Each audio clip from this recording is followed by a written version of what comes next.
Friends and family, Venus lovers, soul tribe, beautiful souls, welcome back to my channel. This is Dr. Danny, physician astrologer. Today we are going to go through the astrology from the new moon to the full moon, May 8th through May 23rd. But before I get into the astrology, I wanted to talk to you guys about one of the 7 Hermetic principles. It's called the law of vibration. So, for those of you unfamiliar with those laws, you may have heard of the 12 universal laws. They, those 12 laws basically came from the 7 Hermetic principles. And so we're going to go over one, we're going to go over kind of a brief overview and then dive into the law of vibration. It was really funny because as I was searching for these laws, I wanted to, give you guys a nice summary of what they were. And what was so interesting to me, and this is because I think this is because of the AI search engines that we're experiencing now, and all this AI technology. It's almost like a gatekeeper to the internet. What I found was that these 12 universal laws that are derivations of the 7 Hermetic principles are basically the same words, the same verbiage everywhere you look. Try it. Just look it up. Every source that you click on, you will see the same exact words one by one by one by one. And I said, oh my gosh, where does this come from that everybody universally knows all of these laws? Because when I searched on this about 4 or 5 years ago, what I found was that there were a lot of interpretations. There were 5 laws, there were 7 laws, there were 21 laws, there were 40 laws, all of these different ways to look at the 7 Hermetic principles and break it down. And that's how it was. There's just a lot of variety. There was no sort of uniformity around it. And now when you search, there is. It's as if the internet is being rewritten. So I think that talking about this is very timely because vibration is connected to intuition, it's connected to your mind. And basically the 7 Hermetic principles starts out with 3 unmutable laws, like 3 higher laws, and then there are 4 mutable laws underneath of that. My husband actually found an article for me for the 7 Hermetic principles, and so I'll leave a link below for you guys to do some deeper reading. But essentially, it comes from the Kybalion, Kybalion. I have the word here. Let me share my screen real quick. This is basically, if you were to look up the Kybalion on Wikipedia, this is what you would get. You would get the 7 Hermetic principles. And so we're going to talk about the principle of vibration. But if you were to Google the words, the 12 universal laws, everyone is quoting the same thing except for this article that I found. So not this particular article, it was written by Tanya Katsos. So at any rate, I just thought that was super interesting. And I think we've got to be really on our toes when we're looking around the internet for information because it's literally being rewritten by artificial intelligence. So without further ado, the Kybalion, just to give you a little bit of history, it was written in there was a book in 1908 called the Kybalion, and it's a study of the Hermetic philosophy of ancient Egypt and Greece. It's based on the teachings of Hermes Trismegistus and written by the 3 initiates. There's also a book out there by Baron Eugene Fernson from 1923 called The Science of Being. And this person, Tanya Katsos, also wrote a book called The Adventures of I. And so basically what she goes through in this article is that there are 7 universal laws or principles by which the entire universe is governed. The law of mentalism, which means that it's all mind. We don't have a mind. We are the mind of the universe. The law of correspondence, which is as above, so below, so within, so without. And then the law of vibration, meaning everything has a frequency. So these are all those 3 are the unchanging laws. These are the 3 laws that we can live by, and it helps us overcome the 4 lower laws or the mutable laws, which is the law of polarity, the law of rhythm, the law of cause and effect, and the law of gender. Now, what people have done with the 12 universal laws, or the 5 universal laws, or the 21 universal laws, is they've taken subsections of these 7 Hermetic principles and describe the laws. Whereas the law of vibration is the overarching law over the law of attraction. So why do you want to talk about all this, Dr. Danny, today? What are you going on about? I thought you were an astrologer. Well, there's some very awesome energies coming. Okay. And if we go by these three immutable laws, mentalism, that we are the mind, we don't have a mind, the law of correspondence, and the law of vibration, you're basically speaking about how and why astrology works. It's fascinating. And so the law of attraction is nested under the law of vibration. And when we say vibration, basically we mean a frequency, cycles per second, things that happen. Everything's always moving. Nothing is ever still in nature. So planets in their orbits, that's frequency. That's a vibration. At the same time, emotional energy is vibratory energy. Thoughts are vibratory energy. Sound is vibratory energy. And so is light. So the third of the seven universal laws is the law of vibration, meaning that nothing rests, everything moves, everything vibrates. The whole universe is but a vibration. This is confirmed by modern day science and states everything, including you, is pure energy vibrating at different rates. The only difference between all manifestations of consciousness or mind, be it matter, thoughts, emotion, things, circumstances, is their corresponding rate of vibration. Okay, so the higher the rate of vibration, the less dense or more subtle that thing is. Okay, so on the physical plane, everything that we experience with our five senses is conveyed to the brain as thought vibrations. Everything in the 3D world is a vibration, only that we experience things being solid because of the way that our brain interprets it. Now, when you think about astrology, you've got the frequency of these planets, of these bodies moving through the solar system. And that resonates, and it resonates onto us as humans. I can cite probably half a dozen examples right off the top of my head of how that actually works. I mean, if you look at the space weather and the solar weather over the past several months, we've had all kinds of intense vibratory energy from the sun in the form of solar flares and CMEs. So we're getting the vibrations of the earth as the moon moves around the earth through its lunar cycle. You're getting a certain vibration when it's full and then when it's new. Okay, and our thoughts do the same thing. So whatever the frequency of our mental nature is, it's determined by what we think, how we feel, how we imagine, what we believe. Okay, and so when I start speaking to you about the astrology and about the energies, I'm telling you a story. I'm giving you an emotional quality to it that will vibrate with you. And depending on where your natal placements are and the day you were born, that's your unique vibratory signature.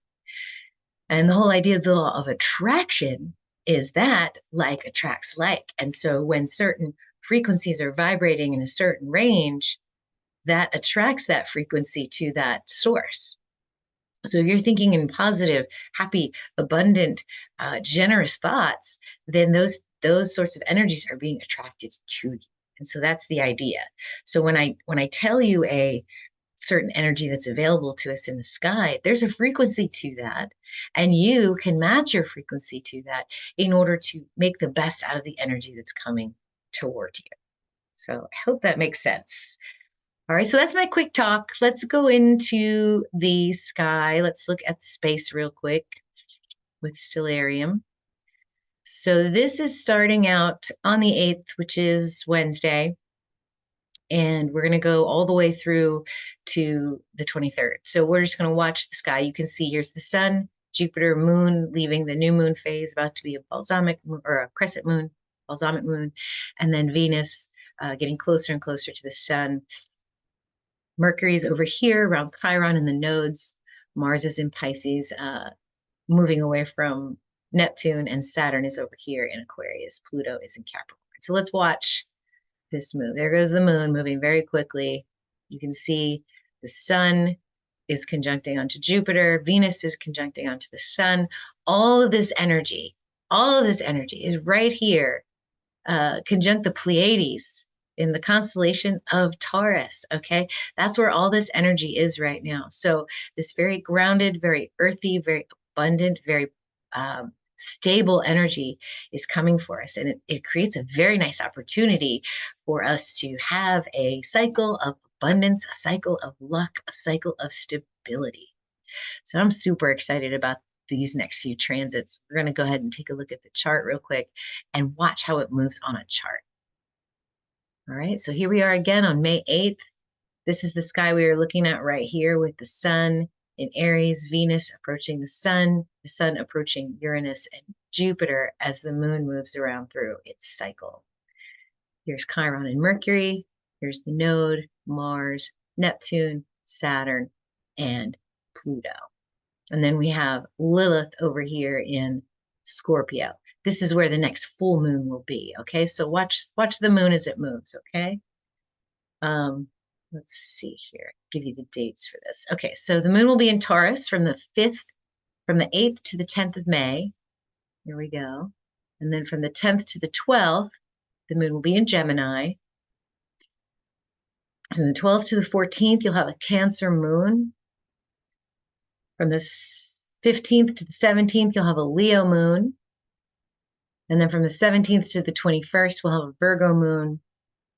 The Libra moon will be on the 21st through the 23rd. And then we'll have the Scorpio full moon conjunct Lilith. Okay?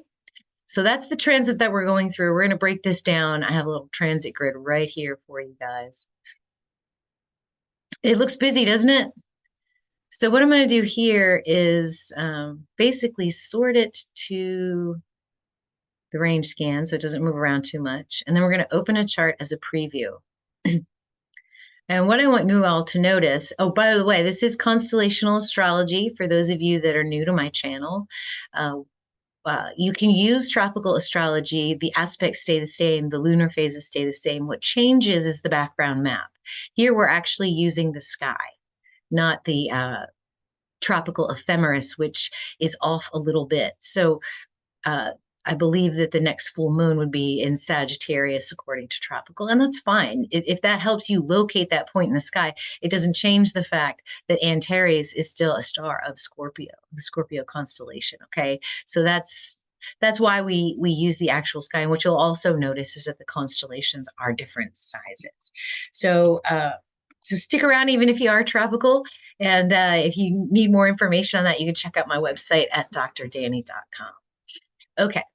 So what you're going to see on this is that the inner wheel is the day that these transits start, and the outer wheel is the moving sky. So if you'll oblige me and just ignore this middle ring because we're not actually aspecting to it. It's more of an anchor point for this particular illustration. So I started it on the 5th just so we could see where the moon's been. You can see the moon over here in Pisces next to the nodes. That's where the eclipse was. Right here is the new moon, right? Very late. For me, it's going to be very late in the day on the 7th, about 45 to 30 minutes before midnight, but then it will be the 8th. So wherever you are in the world, here it is, Moon-Sun conjunction in Aries. If you could check out my Aries new moon video, I will leave a link for that at the end of this video so you can get some deeper energies on what's actually happening during the new moon, because the new moon is the beginning of the cycle. It's where we want to set intentions for what's coming for us so that it can all culminate here on the full moon, which is the 23rd. Okay, so I'm gonna drag this red line and this cursor through the next few days, and you guys can watch the moon move and watch the aspects take place. Watch the aspects take shape. Okay, see that? Here's your Leo moon, your Virgo moon, and then your Libra moon and Scorpio moon. Okay, so that's the 2-week transit we're going to go through. So let's break it down a little bit here. All right, we have Mercury conjunct Chiron, and we have Sun sextiling Saturn right up until the point of the new moon. And then we get a little few-day break here with really nothing too impactful happening other than the moon transiting through the constellation of Taurus and into Gemini. And that's it. So let's talk about the energies that we're coming in with. Mercury conjunct Chiron. This is in effect from 5/5 to 5/8. So what you have here with Chiron in Pisces, this is the collective wounding, the deep subconscious wounds of our collective. And in Pisces, it's the disconnection from the oneness, the disconnection from spirit. And think about the law of vibration. If we're actually sitting in this space of woundedness where there is no connection to spirit, then we often wonder, when we see other wounding type energies happening, especially in the world around us, we tend to wonder, like, why would spirit, why would God, why would oneness let this sort of thing happen? And a lot of us that are not connected to our own deep subconscious wounds tend to sort of project that angst and that wounding outward, and we say, oh my gosh, there can't possibly be a meaning to all of this, it doesn't make any sense. So there you have Mercury there. And so Mercury is the planet of our mind, and so we're really tapped in mentally and logically and thoughtfully, hopefully, to the wounding energies. And so we're also experiencing a deep desire for healing. And the point I want to make about this conjunction is, are you connected to it or are you not connected to it? Is it part of you or is it part of something else out there? So that's really where you want to check in with yourself. This is also an opportunity for learning. Mercury is about how we acquire knowledge, how we acquire and transmit knowledge. So you can learn from pain, learn about difficult experiences, transform them into sources of healing and understanding. This is also communication. And so you can talk out your wounding. You can talk out or talk to others who need the ear. So this weekend here before this new moon is a nice opportunity to do that. So healing through communications and using the sensitivity of words and the power of language to really move yourself through that healing process. Also embracing the intellectual gifts and communication abilities, use them as potent tools for progress, evolution, and fulfillment of your mission. Also at the same time, we have Sun sextiling Saturn. So the Sun is in Aries and Saturn is in Aquarius, and they're forming a sextile energy. So this energy gives you patience, perseverance, and a strong work ethic. Also a sense of duty and a serious attitude. So it could be that if these two energies are together, you're determined to get practical results. So the communication, the healing, the learning, this is going to give you and will give you a determination to get practical results. So it's also an excellent time to complete serious tasks. Also to show your leadership abilities, to teach. Saturn's about teaching and learning and timing. Timing's also big too. So whenever there's a nice aspect with Saturn, timing always works out really nicely. There's also an energy of younger people coming to seek wisdom from elder people. So if you're a younger, seek out an elder. If you're an elder, hold the space for the younger so you can give advice and to help them. This is also trust and respect towards authority, believe it or not. So those people that are in authority are those that will help us advance and achieve recognition. So hard work and reliability and timing. So you take those two energies together, that's what you have kind of ending this past lunar cycle and starting this new lunar cycle. So then we get a nice little deep breath here. Well, I don't know. So frequency and vibration, here we go, right? So let me get out my pen because I want to show you something. When you look at this chart, you're going to see that Uranus and Sun are actually really, really close to each other. But the conjunction perfects right here on the 13th of May. So Sun conjunct Uranus. But do you see how close they are in this chart right here? Even if we go back a few days. There it is. There's the Sun hashtag. Okay, so this conjunction is actually felt a little bit sooner. All of these are all within or labeled within 1 degree, but you could actually experience it up to 7 degrees out and for sure 3 degrees out. And so what you get is this wave that's coming towards you. Here it comes, here it comes, here it comes. And then hang on, this thing's not letting me write. And it starts here and it builds and builds and builds and builds and then peaks on the 13th and then goes down. So we'll be feeling this for a much longer time than what this graph would suggest.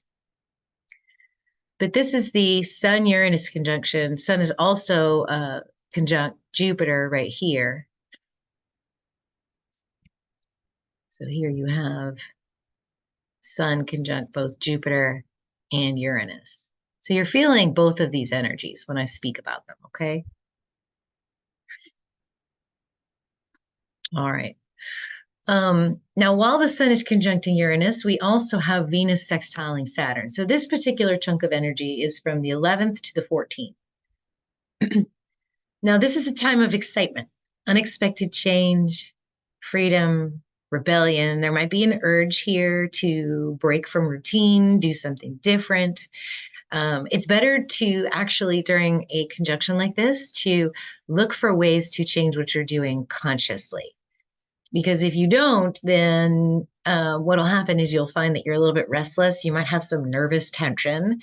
And so look for something out of the ordinary and don't wait for it to happen to you. Also, resisting change is not a good idea here because it could manifest as unpleasant and unexpected changes that will cause disruptions in your life. So look for a way to kind of change it up a little bit. What's super interesting is that I'm actually going to be traveling during this week. So it'll already be, a break in my routine, a break in my normal pattern. I'm actually quite looking forward to it. We're going to go to a baby shower. And then I'm going to see my grandson that I haven't seen in several months. So super excited about it. This transit is going to open your consciousness to higher vibrations. So it's going to result in a greater self-awareness and a psychic perception because Uranus is also a transmitter and receiver. Uranus is the higher octave of Mercury. Mercury collects the information on the inner solar system, and then Uranus is out there with those two big ears that he's got, kind of catching the cosmic news. Okay, so Sun conjunct Uranus, bringing in that psychic and self-awareness. So yeah, so just remain flexible, open. There's going to be new people, new things coming in. One of the things you want to avoid here with this conjunction is impulsive energy leading to unnecessary risks or rebellion against authority just for the sake of rebellion. So, authority, sometimes it does stink, but a lot of times it's there for a reason and it's authority for a reason and it's there to guide you.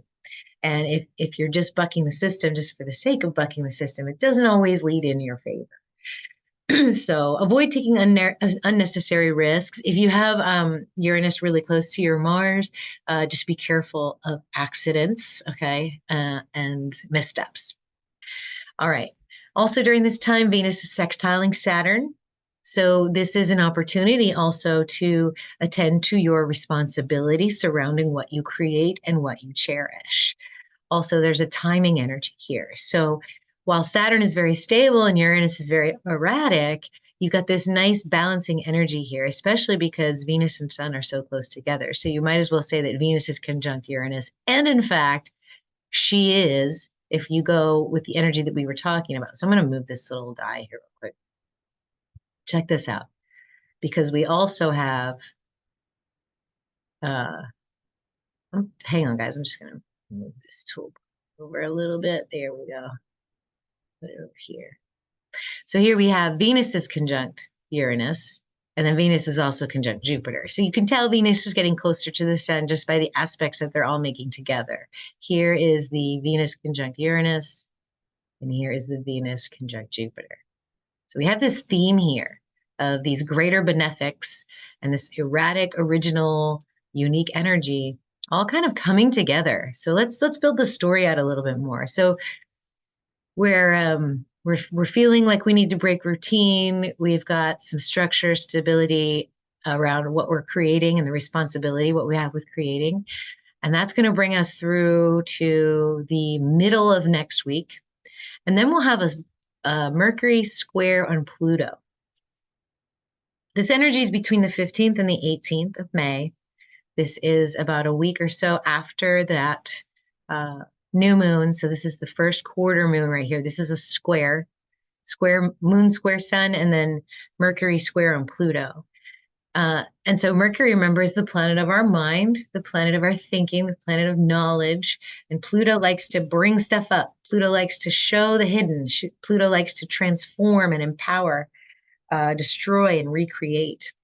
And so what we might hear is an obsessiveness with thinking patterns, ruminations, confronting the deepest fears and insecurities. So you want to avoid coercing others or being coerced, um, because this is also power with words. Okay. A lot of times what tends to happen is there's a disconnection between the authentic truth and what's being said or heard here. So a lot of times it feels like a lie, what's being revealed here. So the information that's hidden is not necessarily a lie, but it will feel like it. It will feel like it can't possibly be true.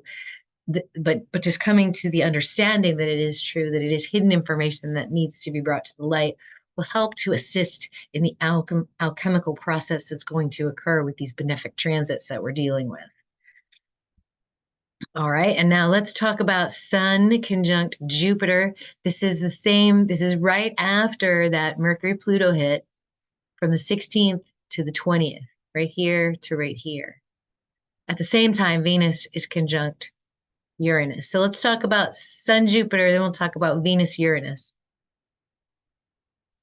So this is where the nice energies are coming in. This is where the law of vibration is going to be working very nicely for us. It'll be easy frequencies for us to deal with. This is going to give us a general feeling of well-being, happiness, and optimism. This is also good luck, professional and spiritual growth. There's a strong urge and a desire to do all that you can and experience everything as fully as possible. There's going to be a generous and gifting energy here. So compliments, gifts, money. You'll probably also be more generous and bubbly. And the word you want to think of here with Jupiter is expansion. And the sun is the self. Okay. So expansion will apply to most of the areas of life here. We're looking at relationships, money, studies, traveling, in relationships, investments, basically any new projects during this lunar cycle are highly favored because of this energy. So anything that's started now, in my opinion, will turn out positively in the long run. Okay. We're talking about Jupiter now. Oh God, I just love Jupiter energy. I've been reviewing Jupiter energy. I've got about 7 or 8 new books that I'm reading all at the same time. And on the 23rd, you guys will have a link below, but I'm doing a new class on Jupiter. It's basically just a constellational astrology course. I'm going to take you through all the energies of Jupiter, how to work with Jupiter and expansion. And drum roll, good news, guys, this class is going to be free. I am offering it free to everyone who's listening to my voice. The link will be below. There's only 100 spaces on my Zoom account. If we get to about 80 participants, then I might consider upgrading my Zoom. But I'd like to get as many of you in as possible. There are some very abundant times coming. There's also some stuff we need to watch out for, and there is a dark side to Jupiter. So I do want to share all of this with you. So I will leave a link below so you guys can get into that class with me and start talking with me about these next couple months of transits. It's really, really going to be fantastic. Jupiter can be negative when there's boastfulness, when there's greed, when there's resisting of the expansion. So you want to remain conscious of this potential for extravagance and wastefulness as you're going through these Jupiter transits, and thoughtfulness. Make sure you use the mind. Jupiter is very philosophical as well, very spiritual, very connected to spirit, whatever that means for you. And so you want to make sure that you're tapping into spirit so that it is of the highest vibration when these abundance transits are coming in through for us. Okay. Now, at the same time, Venus is also conjunct Uranus. Remember, Sun was conjunct Uranus just a few days ago and still within that orb of energy. So when you have Venus conjunct Uranus, this happens about every 20 months or so, there is an impulsive arousal energy. Strange relationships can come through because Venus is relationships, Venus is creation, Venus is procreation, Venus is that divine spark of inspiration inside of you. So there might be oh my gosh, that's a great idea. Let's go with that. Okay. So, and you might meet people and integrate with others that you maybe normally never would have, so there's this metamorphosis energy here too with Uranus. So there's a metamorphosis of creation, relationships, and income as Venus enters Taurus, because this is going to happen too right here. Venus enters Taurus right here on the 17th. I'm going to have a Venus through Taurus video coming up as well. After this video comes out, probably about a week later. And we are going to talk about Venus's superior conjunction with the sun, an every 20-month event. This is the beginning of a brand new Venus cycle. Look at all this Venus energy coming for us too. This is abundance. This is creation. This is inspiration. This is flow. All right. So if you're feeling creatively stuck, you guys, a new Venus cycle is coming on the 4th of June. That's the inflection point in this cycle. Start planting seeds. Start thinking about what you want to create. Let your mind go with it. Let Uranus bring you into the unknown, into the realm of what you don't normally do, and see what's possible for you. Okay? Because the sun is also going to sextile Neptune during this chunk of transits. This is specifically from the 18th until the 21st. And this is going to heighten your sensitivity, your intuition, your imagination, and your creativity. There's also an increased psychic awareness here. Okay, so you're going to get valuable insights about yourself, about the people around you, about your future, about what's actually going to work out really nicely for you. So I'm not even kidding. These transits after that Mercury square Pluto are going to be absolutely incredible. And so whatever that truth is, as Venus is entering into Taurus and Mercury is squaring on Pluto, what is that truth? What is that deep, authentic truth that's going to allow this transformation to unfold? This is such a great time, too, with Sun and Neptune to express your caring, charitable, and idealistic side. There's going to be a greater empathy as well, receptivity, both by you and others. And it might not be verbal. It might just be, a look to the side or a gentle touch, things like that. Vivid dreaming, mystical work, astrology, right?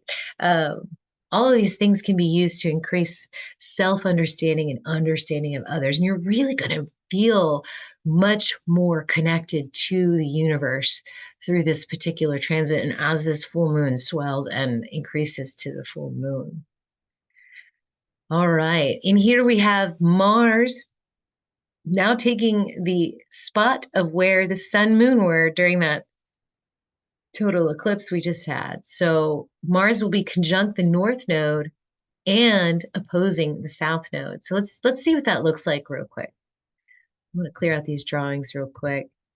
We're going to go ahead and get the pen out and open the chart as a preview. I just want you to see where Mars is during this transit. Look at that. Oh, and also incidentally, the moon will be conjunct the south nodes here. We're going to have when the moon is in the middle of Virgo, you're going to have the height of this particular transit where Mars is conjunct the north node, opposing the south node.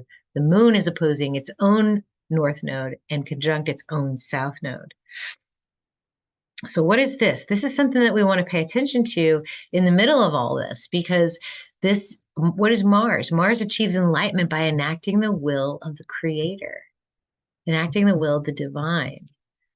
He's our drive. He's our forward force. He's the structure around the divine. He's a sacred masculine that holds the space of the divine feminine, which is chaotic and creative and formless and flowing through the universe, okay?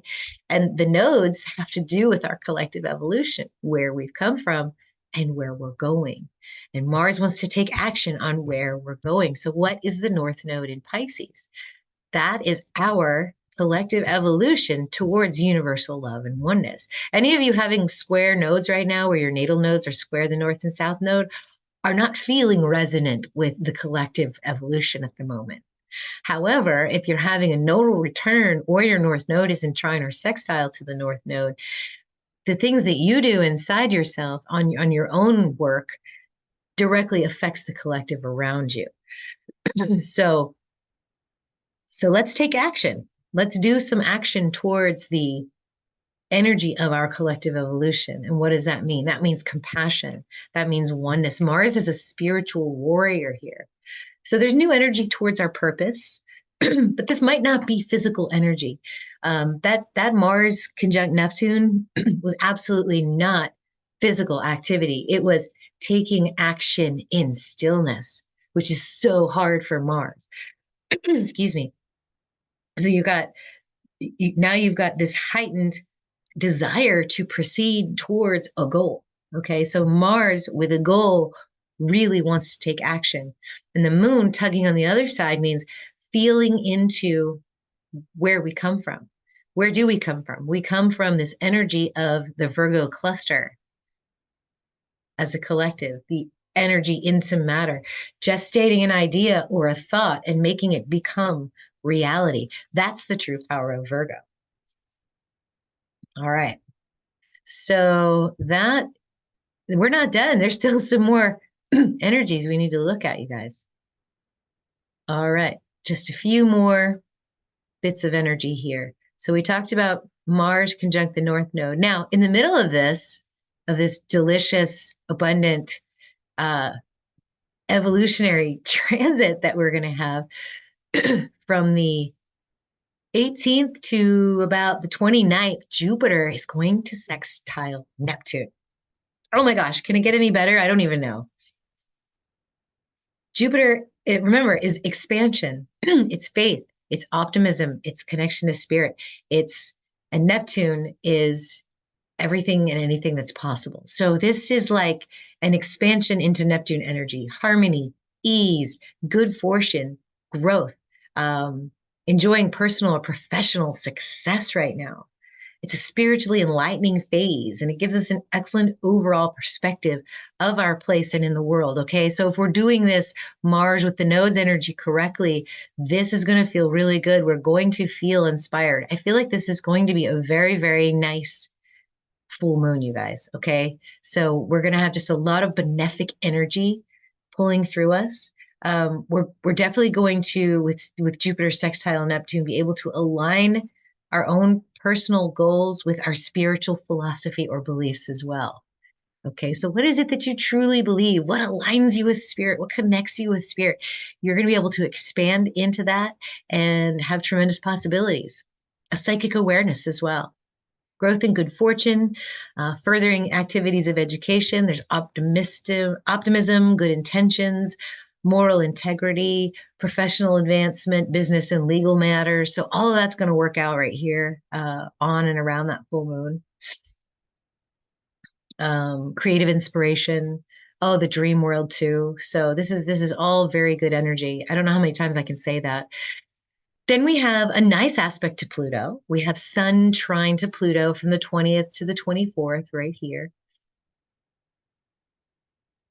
So right in the middle of that, Sun trine or Jupiter sextile Neptune, you've got Sun trine onto Pluto.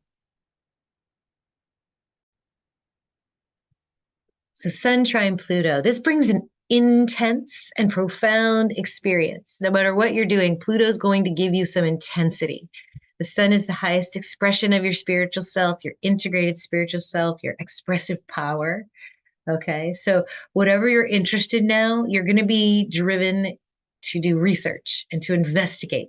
So inspirations are popping off all during this transit, especially during this right here where Mercury square to Pluto. It's going to be integrated into the abundance energy that we're feeling. We're going to want to take some action. And then the research phase comes right here with Pluto and Sun.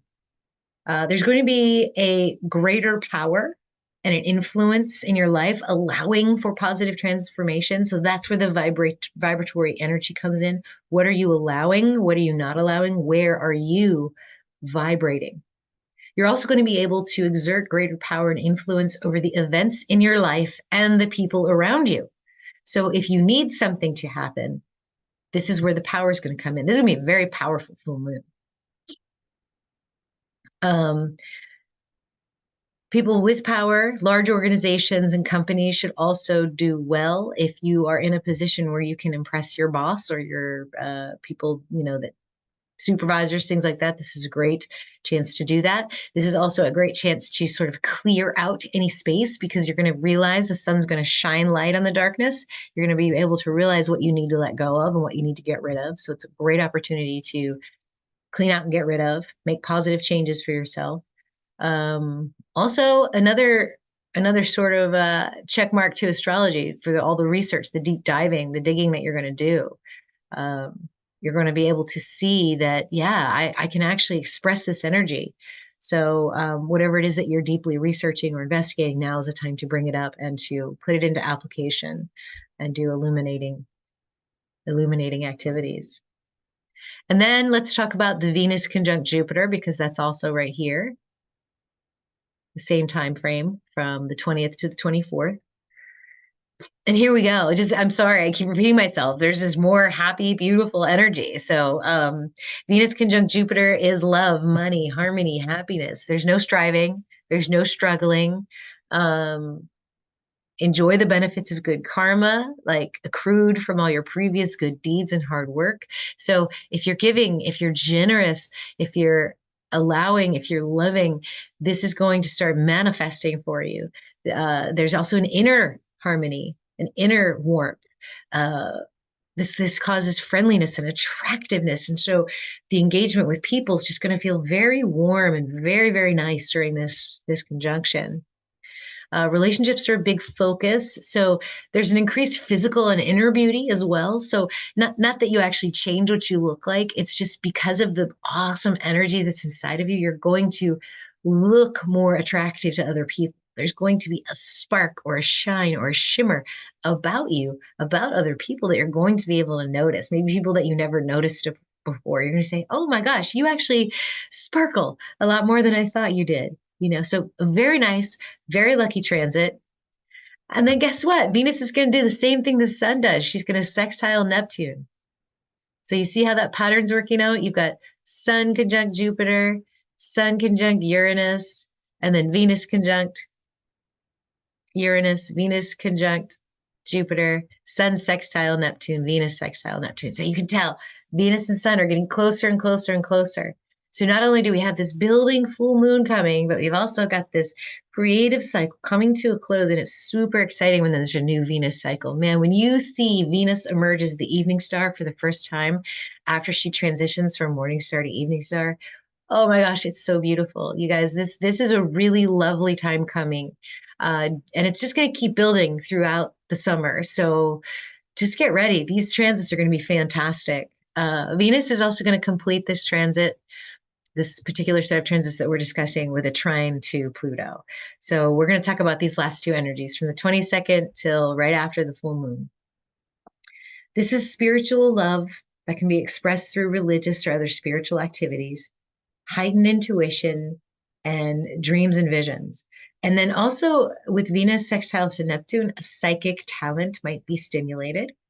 And then you've got Venus trine to Pluto, which makes sense because that intuition, that inspiration is going to be coming from deep within you, and it's going to be made visible, made seen. So there's an intensity and a passion here with the trine to Pluto.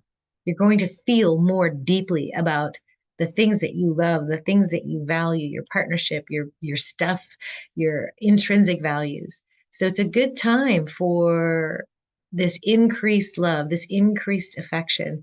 There's also a mysterious sexual attractiveness with a karmic pull towards it. So if you're not attached to anybody, there might be an energy here where someone feels like they're karmically attached to you, and there's a magnetic attraction going on. So a very new and intense relationship might develop. If you are attached and it's just creative energy for you, there might be a new project that you become obsessed or fascinated with in a very nice way. Okay. So this is also a good time to research, to probe deeply about money, you guys. This is an abundance transit, all this energy going through Taurus, and it is for the long haul. Uranus will be here changing things up in Taurus for approximately 9 years or so, something like that. So you have time, but learn about money. If you don't know about money, learn about it. Learn everything you can about it. This is a good cycle for that type of energy because money is not evil. Money is just energy. Money is a manifestation of uh, that we accumulate through the integration of Jupiter and Venus and Uranus and Sun, all these benefic planets in a very nice and benefic sign. All right. Look at what house Taurus is in for you in constellational astrology. Whatever house that is, this is where it's going to impact your life. All right. If you're already in a second, if this is all going through your second house, this is absolutely crucial that you study money because it's an abundance transit. But it might be going through your 12th and first house, like me. So it's a time of solitude and recalibrating. And once it all comes into my first house, there's going to be a reemergence for me. Okay. So later in the summer, I'll be coming out with some new energies, some new offerings, some new creations based on a new Venus cycle, this abundance transit of Jupiter, Sun, and Venus, and Uranus, and all this wonderful stuff. So, this is how you use it. This is the vibrations that you bring in. This is how you vibrate at the level of and in harmony with the luminaries in the sky. So I'm excited to talk to you guys about Jupiter. The link to enter to you do have to sign up for it, even though it's free. That way I know who's there, because usually once you guys are in my educational energy, then you get discounts to things. You get to learn extra things from me. You're just part of my bigger cycle, or circle, I should say. So do sign up for that. I'll leave a link for that below. Like this video if you love it. Subscribe if you're lurking, please. Join the Fellowship of 13 Signs so you can be part of our group. And I look forward to speaking with you when the Venus enters Taurus energy. We'll do a transits video on that, okay? All right, you guys. I love you all. Namaste.